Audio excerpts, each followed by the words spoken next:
प्यारे साथी नमस्कार, मैं केशपाल कुमार स्वागत करता हूं आपके अपने परिवार रोजगार विदंकित में। आशा करता हूं कि भैया जी आप सभी अच्छे होंगे, बढ़िया होंगे, खुशहाल होंगे और जहां भी होंगे एकदम जबरदस्त होंगे। तो शाम के बज चुके हैं 6 और आप सभी को पता है कि 6 बजे एक बहुत ही जबरदस्त हमारी यूपी पुलिस एवं यूपी एसआई के लिए ये कक्षाएं जो कि साथी दीवानजी बैच एवं विनायक 2.2 बैच जो आपका चला हुआ है और आप भी कंटिन्यू मेरे साथी इन कक्षाओं को करते भी चल रहे हैं। तो एक बार सभी के सभी यहाँ पर जोरदार तरीके से जुड़ जाएंगे और फिर हम अपने सेशन को एक शानदार और बेहतरीन तरीके से कर पा रहे होंगे।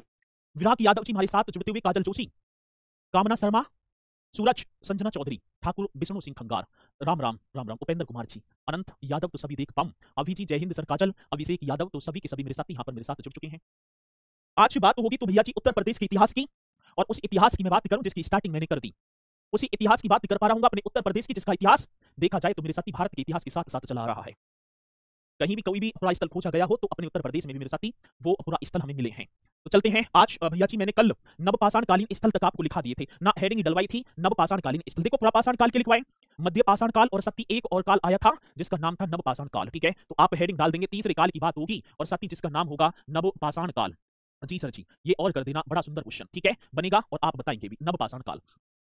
साथी इससे भी 4-5 या 3-4 मैं स्थलों की बात करूंगा। मैंने शायद कोलड़ी हवा जन कितनी बार क्वेश्चन आया, वो लहुरा देव, वो पंचोह, वो मेहगड़ा, जो कि कल मैंने कुछ पॉइंट आपको बताए भी। आज नवपाषाण काल, साथी नवपाषाण कालीन, कालीन कर देना पहले, नवपाषाण कालीन स्थल यही हेडिंग होगी ना। हाँ सर जी, यही हेडिंग थी, बस मैंने मतलब कि स्थल तो या कि जैसे कि बताया था, एक नाम था कोलड़ी हवा का, साथी कौन सा तो आप कर पा रहे होंगे, एक नाम था कोलड़ी हवा। हाँ सर जी, भैया मैंने बताया था ना कि कोलड़ी हवा कहाँ है। एक साथी मेहगढ़ा भी ठीक है ना, मेहगढ़ा, ये भी आप करेंगे मेहगढ़ा, और साथी एक होगा आपका पंचोह, एक नाम और आप बताएंगे भैया जी पंचोह। कोलड़ी हवा, मेहगढ़ा और पंचो, और एक मेरे साथी एक और होगा लहुरा देव, लहुरा देव ये होगा ना, लहुरा देव। तो ये 4 स्थलों के बारे में मैंने साथी बताया था। ठीक है, अब इनमें ये 3 तो मैंने बताए थे प्रयागराज की बेलन घाटी में। भैया जी कहाँ की घाटी थी तो आप कर देना प्रयागराज। हाँ सर जी, प्रयागराज की जो बेलन घाटी है, प्रयागराज की कौन सी बेलन घाटी, एकदम करेक्ट आंसर। और साथी जो मैंने लहुरा देव कराया था वो संत कबीर नगर। ठीक है, ये पॉइंट मैंने करा दिए थे, संत कबीर नगर की बात थी, ये पॉइंट मैंने कराए थे आप सभी को, आपने किए भी, प्रयागराज एवं संत कबीर नगर, यही पॉइंट यहाँ तक थे। ठीक है, चलो बहुत बढ़िया, चलो बहुत बढ़िया नंद किशोर जी। अब चलते हैं भैया जी इसी के साथ मैं कोलड़ी हवा, मेहगढ़ा, पंचोह, लहुरा देव। सती बेलन घाटी स्थित कोलड़ी हवा, ये जो बेलन घाटी, पहले मैं कोलड़ी हवा की बात करूं, बेलन घाटी स्थित कोलड़ी हवा और कहां से, प्रयागराज। मेरे साथी यहां से हमें चावल के साक्ष्य मिले हैं। जब मैं सिंधु घाटी सभ्यता के लोथल स्थल की बात करता हूं तो मेरे मस्तिष्क में एकदम आता है कि चावल की साक्ष्य भैया जी कहां से, तो लोथल, लेकिन वो सिंधु घाटी सभ्यता का अहमदाबाद गुजरात में स्थित है। अब क्वेश्चन पूछा जाएगा कि नवपाषाण कालीन स्थल या उत्तर प्रदेश का नवपाषाण कालीन स्थल जहां से हमें चावल के साक्ष्य मिले हैं, तो आप बता देना भैया जी ये होगा आपका कोलड़ी हवा, एकदम करेक्ट आंसर आप बताएंगे आता है। तो क्वेश्चन कैसे लिख देना है भैया जी, क्वेश्चन लिख देना है बेलन घाटी स्थित, कौन सी बेलन घाटी, हाँ सर बेलन घाटी स्थित जी कोलड़ी हवा। बड़ा सुंदर क्वेश्चन, इस कोलड़ी हवा ये पॉइंट आपको जो है नोट कर लेने हैं, और ये कोलड़ी हवा कहाँ, ये प्रयागराज में, ऊपर भी मैंने लिख दिया, साथी आएगा क्वेश्चन तो बताएंगे। बेलन घाटी स्थित कोलड़ी हवा जो कि प्रयागराज में, यहाँ से प्राचीनतम चावल की साक्ष्य प्रयागराज में, मेरे साथी किसकी बात होगी तो चावल के प्राचीनतम साक्ष्य मिले हैं। कितना बेहतरीन क्वेश्चन होगा जब आएगा आप करेंगे, कैसे प्राचीनतम साक्ष्य मेरे साथी यहां से हमें मिले हैं। आगे बात समझ में, क्वेश्चन बड़ा धांसू और धांसू आप बना दो, कैसे बनाएंगे साथी जब हमारा क्वेश्चन पेपर में आएगा तो हम बताएंगे। ठीक है, ये पॉइंट सभी की समझ में आया होगा, ठीक है ना। सर समक्ष नहीं आवत है, पहले तो इसे समझ लिखो। ठीक है, आप जो है यूपीएसआई या उत्तर प्रदेश के होने वाले भावी सिपाही या एसआई हैं, ठीक है, और आप ही समक्ष करोगे, समझ कर दो इसे, ठीक है, तब मैं मानूंगा आपकी बात को। ये हो गया साथी, एक और नवीनतम शोधों के आधार पर, कौन सी शोध की बात है तो मेरे भैया जी नवीनतम, नवीन माने क्या हुआ, नया, नवीनतम शोधों के आधार पर उत्तर प्रदेश के संत कबीर नगर में स्थित ये लहुरा देव भारतीय उपमहाद्वीप में कृषि की प्राचीनतम, जो भारतीय उपमहाद्वीप की बात होगी, भारतीय उपमहाद्वीप में कृषि की प्राचीनतम साक्ष्य के रूप में स्वीकार किया जाने लगा है। ये भी बड़ा सुंदर क्वेश्चन होगा, ठीक है ना, और आएगा साथी, और क्वेश्चन पूछा जाएगा तो आप बताएंगे। ठीक है, चलो जी मैं एक और लिखूंगा क्वेश्चन, तो वैसे लिख देना है, यही 2 पॉइंट होंगे। नवीनतम, हाँ सर जी, कौन सा नवीन माने क्या हो गया, नवीनतम मतलब नया, नवीनतम शोध के आधार पर, ये पॉइंट आपको कर देना है, कौन सी नवीनतम शोध के आधार की बात होगी, आधार पर।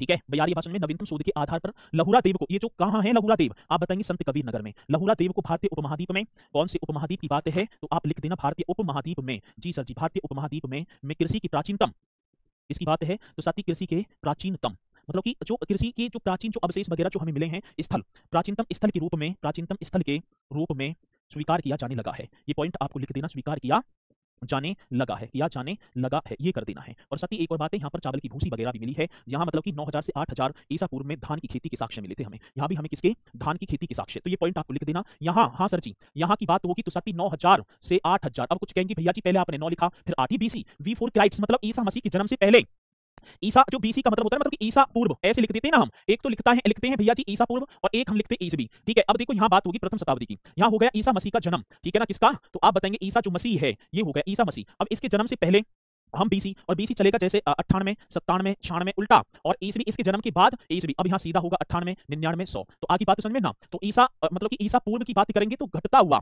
ऊपर से नीचे की तरफ, और जो है मतलब कि बीसी बोलूंगा बिफोर क्राइस्ट, और एक होता एडी, एडी मतलब ईसवी एनो डोमिनो, जिससे मैं बात करूंगा ईसवी। चलो आगे बात समझ में। साथी 9000 और 8000 ईसा पूर्व में धान की खेती के साक्ष्य मिले हैं। ईसा पूर्व में मेरे साथी यहीं से धान की खेती के, आप बताएंगे किसकी, धान की, हाँ सर जी, खेती के, धान की खेती के साक्ष्य मिले हैं। ये पॉइंट आपको कर देना है, साक्ष्य मिले हैं मेरे साथी। आएगा क्वेश्चन तो आप बता भी देना, मोस्ट इंपोर्टेंट क्वेश्चन, और ये नवपाषाण कालीन मेरे साथी ये होंगे, ठीक है। चलो ये आपको कर देना है, ये नवपाषाण कालीन स्थल जो कि पूछा जाएगा और आप करेंगे, ठीक है। अब पूछ लिया जाता है कि पंचोहो कहां, तो प्रयागराज की बेलन घाटी में, महगढ़ा, लहुरा देव, सराय नाहर राय, प्रतापगढ़ का साथी, जो कि मध्यपाषाण कालीन स्थल है। ये भी पहचानने हैं, ये कैसा होगा तो आप बताएंगे। मेहरगढ़ से मिले, मैं लेकिन उत्तर प्रदेश की पढ़ा रहा हूं, आप मात्र उत्तर प्रदेश पर यहाँ पर जो है, ठीक है ना, ध्यान देना, ठीक है। चलो अब बात आती है, एक और होगा इसके बाद आती है भैया जी ताम्रपाषाण कालीन, मतलब कि कौन सा ताम्रपाषाण काल, एक और काल आया, और काल का नाम होगा मेरे साथी, आप कर पा रहे होंगे ताम्रपाषाण, ऐसे कर देना है साथी। कौन सा काल होगा तो आप एकदम राइट कर देंगे, ताम्रपाषाण काल।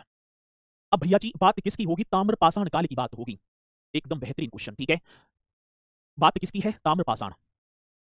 देखो पाषाण काल संस्कृति के बाद, या पाषाण काल के बाद और सिंधु घाटी सभ्यता से पहले के काल को मेरे साथी क्या कहा जाता है, ताम्रपाषाण। ताम्रपाषाण इस संस्कृति में तांबे में टिन मिलाकर कांसा बनाने की विधि विकसित हुई थी, इसलिए इसे ताम्रपाषाण की संस्कृति बोला गया है। आगे बात समझ में, तो ये पॉइंट पूछा जाता है मेरे साथी, जब पूछा जाएगा पहले आप लिखेंगे ताम्रपाषाण काल। इस काल की बात करूं, पाषाण काल के ठीक बाद, ऐसे लिख देना है भैया जी। कौन से काल की बात होगी तो आप लिखेंगे पाषाण काल के, हाँ जी ठीक बाद, पाषाण काल के ठीक बाद, तथा सिंधु घाटी सभ्यता। अब आएगा ना इंडस वैली सिविलाइजेशन, सिंधु घाटी सभ्यता के पहले के काल को, जो भी काल, जो पीरियड रहा है, काल को भैया जी क्या बोला गया है, ताम्रपाषाण काल बोला गया है। कौन सा तो साथी, ताम्रपाषाण काल, ऐसे कर देना है। आगे बात समझ में, ताम्रपाषाण काल कहा गया है, क्वेश्चन बड़ा बेहतरीन, कहा गया है जी सर। अब क्या होगा साथी, पाषाण काल के ठीक बाद, देखो मैंने अभी पाषाण काल पढ़ाया, पाषाण काल के जब ठीक बाद और सिंधु घाटी सभ्यता से ठीक पहले, इन दोनों के बीच में जो काल आया उसे मेरे साथी क्या बोला गया है, ताम्रपाषाण काल। इस ताम्रपाषाण जो पाषाणिक संस्कृति की अवधि में मैं देखूं तो साथी, तांबे में टिन मिलाकर कांसा तैयार किया गया था, इसी, ठीक है ना, तांबा और तांबे में क्या मिला दिया, टिन, और टिन के दोनों को मिलाकर क्या बना साथी, कांसा बनाया गया था। ये क्वेश्चन बड़ा बेहतरीन बनेगा और आपको बता भी देना है, और लिखेंगे साथी ताम्रपाषाणिक, बड़ा सुंदर क्वेश्चन आएगा, आप बताएंगे ताम्रपाषाणिक संस्कृति में, पाषाणिक, हाँ सर जी, ताम्रपाषाणिक संस्कृति की बात होगी साथी। ताम्रपाषाणिक संस्कृति में जी सर जी, तांबे के साथ, ये कितना बेहतरीन क्वेश्चन साथी, इसके साथ की बात हो रही है तो आप लिख देना तांबे के साथ कांसा मिलाकर, साथ, हाँ सर जी, क्या मिलाने की बात होगी तो आप करेंगे कांसा मिलाकर, सॉरी टिन मिलाकर, माफी चाहूंगा, साथ क्या मिलाकर तो आप करेंगे टिन मिलाकर कांसा तैयार किया गया था। क्या तैयार किया गया तो भैया जी, कांसा तैयार किया गया था। क्वेश्चन बेहतरीन, और जो कि आएगा तो आप बताएंगे किया गया था, क्वेश्चन आता भी है साथी, ठीक है। ताम्रपाषाणिक संस्कृति में तांबे के साथ टिन मिलाकर कांसा तैयार किया गया था, तो भैया जी एकदम। अब क्वेश्चन आता है कि निम्नलिखित में से किस काल के दौरान तांबे के साथ टिन मिलाकर कांसा तैयार किया गया, तो आप बता देना सर जी, ये ताम्रपाषाण काल होगा साथी। आधुनिक उत्तर प्रदेश की गंगा यमुना दोआब में, आज देखूं जो अपना उत्तर प्रदेश होगा, ठीक है ना, कौन सा प्रदेश होगा तो इस तरीके से आप करेंगे, ठीक है ना, ये होगा आपका ललितपुर, ऐसे कर देना, ठीक है, ये माना उत्तर प्रदेश ऐसी है। ऊपर का ये जो क्षेत्र है, ये भाबर एवं तराई क्षेत्र, ये आ जाएंगे बुंदेलखंड के क्षेत्र में, और ये जो मध्य का क्षेत्र है इसे हम गंगा एवं यमुना का दोआब क्षेत्र बोलेंगे। तो साथ ही आधुनिक उत्तर प्रदेश में गंगा एवं यमुना दोआब में, मतलब ये दो नदियों के बीच की भूमि को दोआब कहा जाता है, ठीक है। ताम्रपाषाण काल से संबंधित संस्कृति को गैरिक मृदभांड संस्कृति भी बोला गया। अब यहाँ पर कहेंगे सर जी गैरिक मृदभांड क्या होता है, तो ये बोलते हैं भैया जी मिट्टी के बर्तन, ठीक है। क्या होगा तो मेरे साथी आप बताएंगे मिट्टी के बर्तन। आगे बात में तो क्वेश्चन एक और बेहतरीन आपके सामने, आपको बता देना, आज यदि मैं देखूं तो साथी आधुनिक उत्तर प्रदेश के गंगा यमुना दोआब क्षेत्र में, जो आज का जो वर्तमान है ना, हाँ सर जी, आधुनिक उत्तर प्रदेश के, जी सर, आधुनिक उत्तर प्रदेश के गंगा यमुना, कौन सी यमुना की बात कह रहे हैं, गंगा यमुना दोआब क्षेत्र में मेरे साथी कौन से क्षेत्र की बात होगी तो आप बताएंगे दोआब क्षेत्र में। बड़ा बेहतरीन क्वेश्चन है, तो ये बता देना आधुनिक उत्तर प्रदेश की गंगा यमुना दोआब क्षेत्र में ताम्रपाषाण काल से संबंधित संस्कृति को, हाँ सर जी, कौन सा तो एकदम बेहतरीन क्वेश्चन, पाषाण काल से संबंधित, हाँ सर जी, किससे संबंधित, ताम्रपाषाण काल से संबंधित संस्कृति को मेरे साथी, किसकी बात कह रहे हैं, संस्कृति को गैरिक मृदभांड संस्कृति भी कहा जाता है। गैरिक मृदभांड, ये कर देना, गैरिक मृदभांड संस्कृति कहा जाता है, एकदम करेक्ट क्वेश्चन होगा, संस्कृति कहा जाता है, पॉइंट आपको लिख देने हैं। तो क्वेश्चन पूछा जाए कि गैरिक मृदभांड संस्कृति किसे कहा जाता है, ताम्रपाषाण काल से संबंधित संस्कृति को, ये क्वेश्चन बन जाते हैं, ठीक है। तो आप क्या करें बढ़िया तरीके से, ये क्वेश्चन हमसे पूछ लिए जाते हैं, जब पूछे जाए तो आप बता भी देना। अब इसी में मैं बात करूं भैया जी, देखा इस संस्कृति की पहली बार जो खोज है, ये जो संस्कृति है उत्तर प्रदेश की बिसौली मतलब बदायूं जिला में और राजपुर परसू बिजनौर नामक स्थलों से की गई है। आज मैं इस संस्कृति की खोज की बात होगी तो आप ये पॉइंट लिख देना, संस्कृति की खोज जो हुई। अब यही तो क्वेश्चन होगा, बिसौली तहसील पड़ती है दातागंज बिसौली, आप बदायूं जाना चाहिए। तो संस्कृति की खोज होगी तो मेरे साथ ही आप पहले जाएंगे बिसौली, और ये बिसौली कहां पड़ती है तो आप बता देना बदायूं। ठीक है, साथी बदायूं जो जनपद है यहाँ बिसौली, और एक और होगा राजपुर परसू। कौन सा होगा मेरे साथी? राजपुर परसू की बात, और राजपुर परसू कहां पड़ता है? बिजनौर में। तो इस संस्कृति की खोज मेरे साथी यहाँ पर हुई है। चलो जी, और ये ताम्रपाषाण काल आपका होगा यहाँ भी कंप्लीट। आगे बात समझ में, तो ये पॉइंट भी आप लिख लेना। अब इसी के साथ मेरे साथी एक और सभ्यता होगी और जिसका नाम होगा सिंधु घाटी सभ्यता। आप कर भी देना कौन सी घाटी की बात कह रहे हैं, तो आप यहाँ लिख देना मेरे साथी सिंधु घाटी सभ्यता। मैं बात करूं तो इंडस वैली सिविलाइजेशन। अब देखो एक बात और आपको विशेष तौर पर ध्यान देनी है। यदि आप सोच रहे हो कि गुरुजी हमें तो भैया जी लोथल भी पढ़ाएंगे, मोहनजोदड़ो भी पढ़ाएंगे, ठीक है, और चीकी हड़प्पा भी पढ़ाएंगे, मैं ना पढ़ाऊंगा। मैं तो उत्तर प्रदेश का इतिहास पढ़ाऊंगा, मात्र जो उत्तर प्रदेश से संबंधित रहा। उत्तर प्रदेश में वो इंडस वैली सिविलाइजेशन के स्थलों की बात करूं, उनकी बात होगी। तो पहली बात तो सिंधु घाटी सभ्यता, हड़प्पा सभ्यता, कांस्य युगीन सभ्यता, नगरीय सभ्यता, प्रथम नगरीय सभ्यता। आपको मैम ने बताया भी होगा, ठीक है ना, पारुल मैम ने जो हिस्ट्री पढ़ाई होगी बहुत जबरदस्त तरीके से पढ़ाई भी होगी। सती पहली बात तो हड़प्पा सभ्यता, नाम बताया होगा मैम ने। किसी भी सिविलाइजेशन का खोजा गया पहला स्थल, उसी के नाम पर पूरी सभ्यता का नाम पड़ जाता है या डाल दिया जाता है। तो 1921 में राखल दास बनर्जी, नहीं सर जी, राय बहादुर दयाराम साहनी, वो तो मोहनजोदड़ो पर पहुंचेंगे, खोज की थी हड़प्पा, और इस सभ्यता में खोजा गया स्थल हड़प्पा था, तो सती इसलिए पूरी सभ्यता हड़प्पा। अब सिंधु घाटी सभ्यता क्यों बोलते हैं, आपने लिख दिया। तो इस सिविलाइजेशन के अधिकांश स्थल मेरे साथी कहां पर? सिंधु नदी के आसपास या सिंधु नदी के किनारे अवस्थित है, तो भैया जी इसलिए इसे सिंधु घाटी सभ्यता बोला गया। प्रथम नगरीय सभ्यता, नगर ग्रीक पद्धति, घरों का विन्यास देखा जाए, ये सारी चीजें तो ये सभी को पता भी है, ये चीजें आपने की भी है। तो मैं बात करूं भैया जी सिंधु घाटी सभ्यता। आज सिंधु घाटी सभ्यता की बात होगी तो आज देखा जाए कि हड़प्पा संस्कृति के अंतर्गत आज तक या अब तक 1400 से अधिक बस्तियों की खोज हो चुकी है। वॉइस सर आपकी आवाज मेरी कंप्लीट ना आ रही, क्लियर ना है आवाज? एक बार मुझे बताएंगे भैया जी कि मेरी आवाज राइट आ रही है या ना आ रही? ठीक है, मुझे ये बता दो भैया मेरी आवाज आप सभी तक सही पहुंच रही है ना पहुंच रही, क्योंकि कुछ बच्चे कह रहे हैं सर जी आवाज क्लियर नहीं है। मुझे एक बार बताओ, क्लियर है? चलो बहुत बढ़िया।